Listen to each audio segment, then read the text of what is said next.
جیمز بیکەر کە بەرپرسی بەشی یاسای پەنتاگۆنە لە کۆنگرێسی ئەمریکا ئەڵێ گەندەڵی ئیداری، گەندەڵی یاسایی، گەندەڵی سێکتەری حکومی زۆر خراپترە لە کێشەی تیرۆ لە سەرانسەری جیهانە.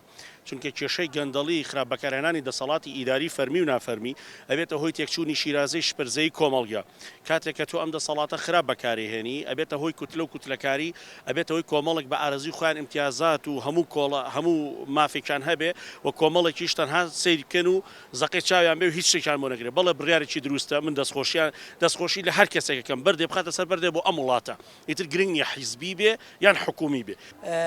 شتێکی زۆر باشە لەم کاتەیە زۆر زەرورە ئێمەی هاوڵاتی چی بکەین ئەگەر پشتمان نەبێ و مدیرەکە فلان کەس خزممان نەبێ ئەی فەقیرەکە چی بکات چۆن بتوانێت بژی چۆن بتوانێت تەمەنێکی کردووە لە وڵاتەکەی خۆیان ساحێبی متری عەرز نییە بەچی حەق و یاسایەکە و ئەو یێتە سەر مڵکی ماڵی گشتی و مڵکی گشتی داگیر دەکات. ئەوانەی کە بەرتر وەرەگرن، ئەوانەی کە بە تایبەتی ئەوانەی کە مڵکی گشتی داگیر دەکەن.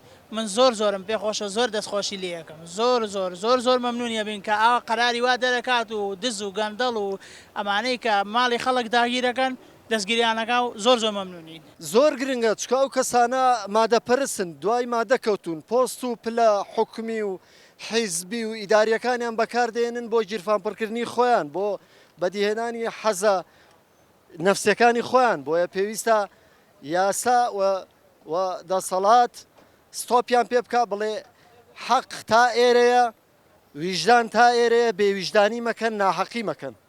جگای دەستخۆشی ئەم بڕیارە دەستخۆشیش لە ئاسایشی سێمانیەکەین کە هەڵساوە بە دەرگیرکردنی ئەم پێنج کەسە و بڕیارەکان ئەگەر زیاتریش بێت و تریش بکرێتەوە شتێکی باشترە، چکە چەند ساڵە خەڵکە ئەناڵێنێت.